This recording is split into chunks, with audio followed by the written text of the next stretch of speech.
On the agenda tonight, we're going back to 1978. We're going to be taking a look at Rick Nelson and the Stone Canyon Band, and they're going to be performing Garden Party.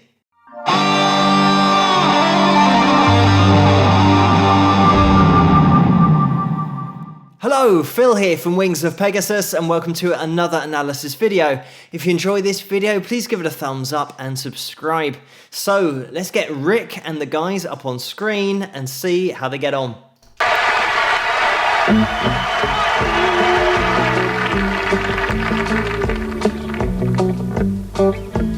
went to a garden party to reminisce with my old friend.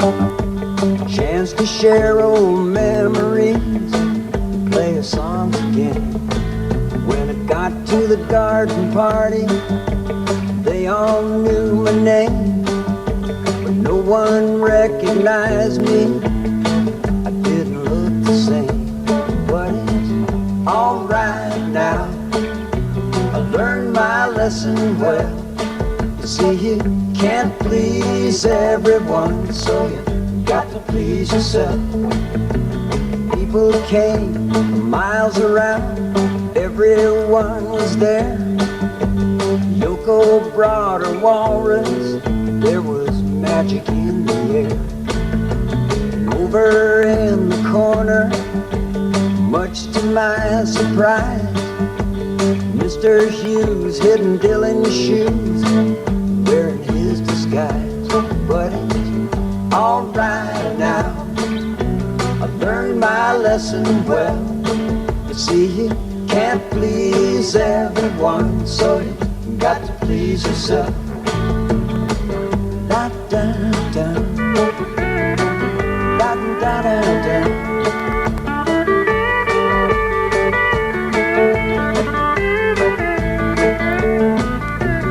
Played them all the old songs, I thought that's why they came.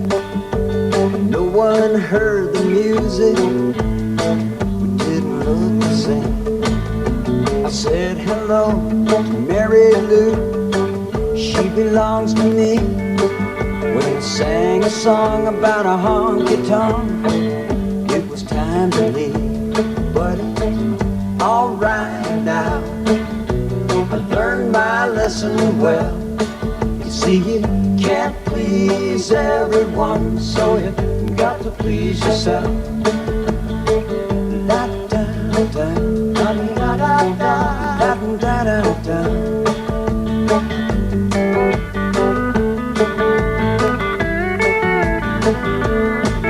Someone opened up the closet door, and out stepped Johnny Be Good, playing guitar like a ringing a bell, looking like he should. Now if you gotta play at garden parties, I wish you a lot of luck. But if memories are all I sang, I'd rather drive a truck. And it's alright now, I learned my lesson well. You see, you can't please everyone, so you got to please yourself. Da da da, da da da da, da da da.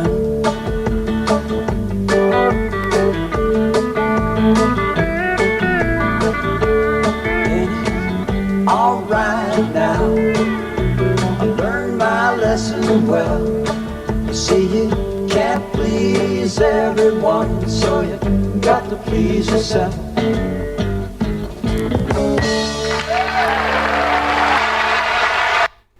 And there we have it. I thought I'd let it play all the way through rather than interrupting it. The amount we've got going on there, also when the pedal steel comes in, it just adds so much to the performance, but also we've got some really subtle work here from Rick on the guitar. And by the way, when I featured Rick previously on the channel, when he was age 21, he then dropped the Y from his name, and on that previous video it was Ricky Nelson, and I mentioned in that that video about his history as well, so you can get into that if you want to, and also the adventures of Ozzy and Harriet, the TV show, where a lot of the performances were obviously pre-recorded and then mimed along to because it was a TV show, whereas here we can see not only Rick playing the guitar, singing at the same time, but his fingerstyle playing as well. Also, just to say a quick thank you to Tracy Nelson, who commented underneath that previous video, and I've pinned that comment to the top of that comment section, so you guys can check that out if you want to, and for reference, that is Rick's daughter. But getting into this performance and the way that Rick's playing here, fingerstyle with that thumb pick on his thumb, it is difficult to see whether he has finger picks on his fingers as well, because the reason I say that is the way that we sometimes get the sound of a double strum on that rhythm that is low in the mix. So we've got a great blend here between the instruments, and obviously the pedal steel guitar, when it comes in, is higher in the mix because it is a lead instrument. That's what you want to hear clearly. But with Rick, he's jumping between his root note and the rest of the chord. Interestingly, he does jump up to the 3rd fret bar chord for his G, rather than just playing the standard open string G down at the bottom. Just in case you guys want to play along, chord-wise, we've got our D, G, and A. You'll also see Rick playing the G in that 3rd fret position, like I said, that full bar chord position, and he'll have that thumb over the top supplying that root note. The interesting thing about that is when he does jump up there, you can play the G down at the bottom. The only difference is that when you play the G down at the bottom, you're pedaling between the G and the B, like that. When you're playing the full bar chord, you're pedaling between the G and the D rather than the B. So it is slightly different, and that's obviously the sound that Rick is going for, and that's why he shifts up to that full bar chord position. And getting into the rhythm, it looks like Rick is supplying the root note pretty much on every beat of the bar. Even though we don't get to hear it particularly clearly, it might be one of those things that it looks like he's hitting the string, but it might just be him keeping the rhythm and the timing with his hand and not necessarily picking the root notes of the string. But when we go through our chords, it's very much got that groove of pedaling between, on the D string, down to the A, and then the G. So that thumb's just switching between the root note and then the next string along, in that case the low E string to the A string. But as long as you get into that groove, it's all going to fit, it's all going to be fine. If I was going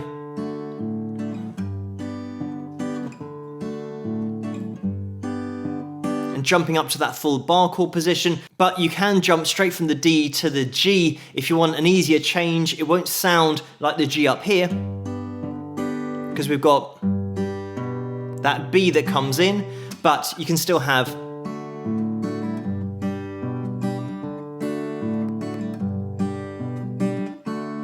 so putting in all of the beats of the bar that it looks like Rick is putting in there, but you can't hear it. So I think he's not doing that. It's just a movement that he does with his thumb in order to keep time and keep everything flowing in that right hand. Because if he was picking every beat of the bar, we'd have this.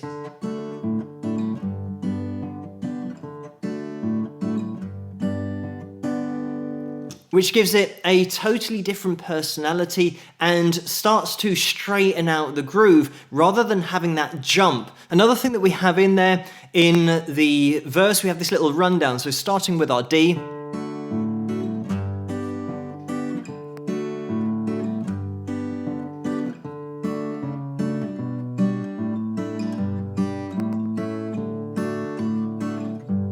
and then we transition into the chorus at that point. So breaking that down, we've got the D, and my little finger came over onto the 4th fret of the A string, and then we go down to the 2nd fret of the A string by bringing our 1st finger over. And Rick doesn't move the rest of his hand, only that 1st finger, so the rest of that D that we were playing is still in place. He also goes to the open string, plays the open A with that chord still in place. What I would tend to do is put in most of that A chord, so that the first finger is playing the second fret of the D string, the second finger is playing the second fret of the G string, which will give you that sound, which just pushes it more in that A sus4 direction, which is a little bit easier on the ears sometimes. And then we get the G into the A, into the D. And then we're back into another verse or chorus. If you're transitioning into the chorus, then you want to get into G. And just a quick technical note, the way that Rick plays his A's, because you can see when I play them, I've got my first finger, second finger, and third finger all in a line. Sometimes people struggle with that particular shape. In order to keep it clean and play it with the first finger in the middle, so on that G, and the second fingers on the D string, and the third fingers on the B string, and they get the A that way. And this is all about whatever shape you feel most comfortable with, and if you do really struggle doing it one way, then you can just switch it around and see if you find it more comfortable, or if you can get a clean sound with either of those two approaches. That is the ultimate goal, is to get a nice clean sound to your chords. Another thing you'll be able to make out if you do listen really carefully is the way that Rick throws in the extra little strum with that right hand. If we it's that a little pick with all three fingers, and then just pushing down with your fingers in order to get that extra little strum. Of course, you can play this with a pick as well, and that's what the second guitar is doing in this performance, but also supplying some muted rhythm. So we've got this, and he actually throws in a few picks like that as well.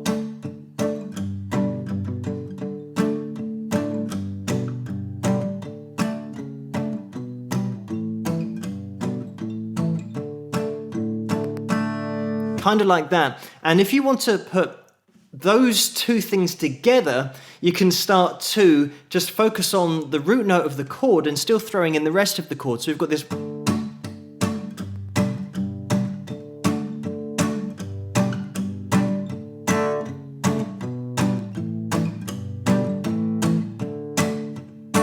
Kind of like that. So you're getting the muted sound of the chord. You're also getting a little bit of a percussive strike that I was throwing in there, which is catching the strings and hitting them at the same time effectively to give you a little bit of rhythm driving forward, but then also trying to keep that groove in there as well. The most important thing, if you are playing along to this and you don't want to do the fingerstyle, or you don't want to do the muted picking or the muted strums and the percussive strikes, you can just focus on your root note and chord. That is always the relationship that you want to have with this kind of groove, because we've got this.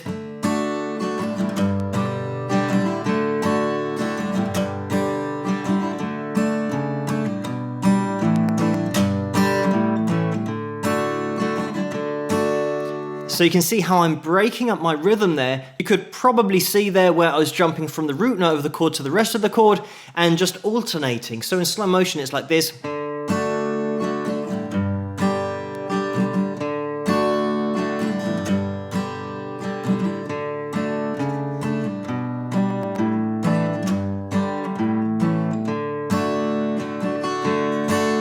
So you hear a very definite root note of the chord first, and then the rest of the chord,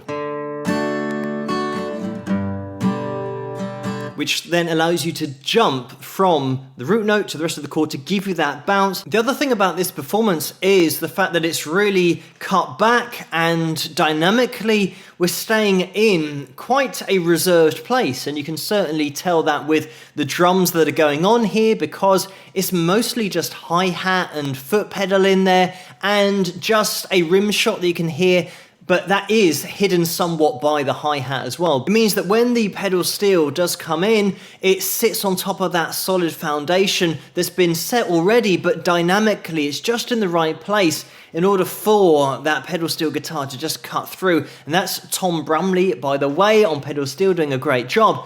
When we then go back to the vocals from Rick, they're so understated and have that storytelling quality to them.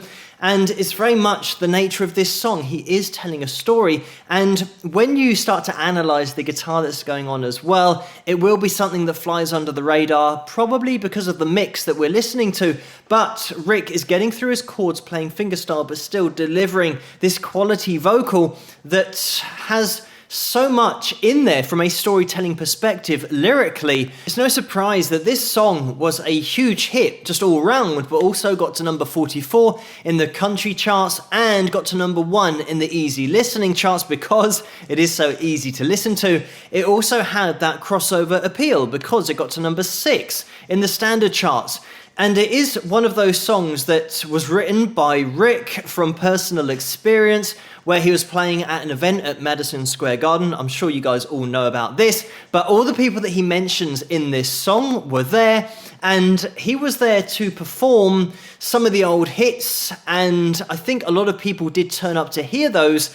And when he started playing Honky Tonk Women, his version of it, he started to hear boos from the back of the crowd. And it might have been the case that the crowd were booing because police were trying to move people at the back of the crowd around a bit. I'm not sure what was going on, but Rick then saw that as people booing his performance. So then he went away. He actually ended early and went away, wrote this song about the experience. So you can jump into the lyrical content and get some of those references. Some of them are more obvious than others. There is a line where Rick sings, "Mr. Hughes hid in Dylan's shoes, wearing his disguise," and that is a reference to George Harrison, who used to use the name Hughes or Mr. Hughes as an alias so that he didn't get known if he was staying somewhere in a hotel, and also obviously would wear disguises so people didn't recognize him. And at the time, I think he was recording, from what I've read,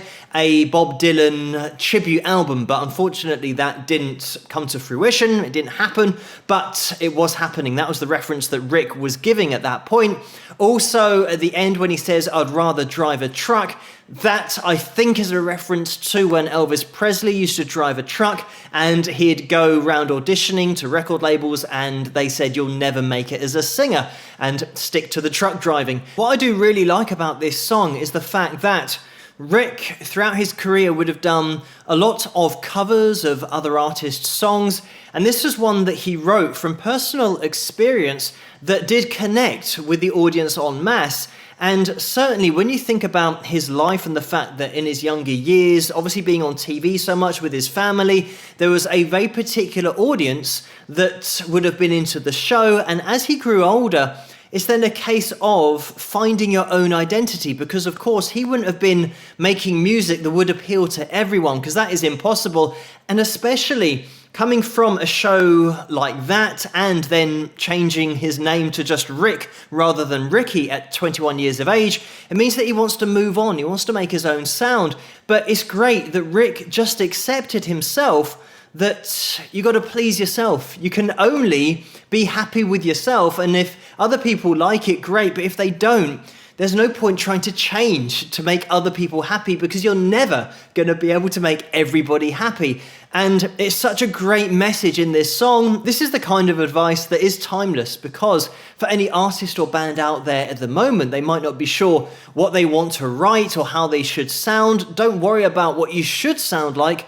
Sometimes that's what record labels do with an artist. They change the sound that the artist should be making according to their own taste and their own influences. And that's why it then doesn't work, because people can figure out something's gone wrong here. This isn't the music that the person seems like they should be making, because the music that you want to make will be the music that it seems like you should be making, because you can enjoy it, and above all, it's going to feed your soul. And when I say that, it means that even if nobody else likes it, you're happy because you're making music that you like. And I think it's a lot more healthy to make music that you enjoy and music that you like making, rather than be loved for something you don't enjoy doing, because that is only ever going to end badly. Because the more popular you get for doing music you don't like means the more demand there will be for you continuing to make even more music that you don't like. If nobody's into it, it doesn't matter, but more often than not, and probably all the time, you'll find that you'll start to attract a fan base because people tap into your enjoyment of the music that you're making. But it's great to have a look back at Rick with the Stone Canyon Band performing one of his songs that was personal to him, and also getting down some work on the fretboard in a totally live setting with a live vocal, just to show that Rick could really do it all: sing, play, and write. But thank you guys for suggesting this video for me to take a look at, and keep those suggestions coming in the comments below. Let me know what you guys think, and if you enjoyed this video, please give it a thumbs up and subscribe, and I'll see you guys at the next one. Rock!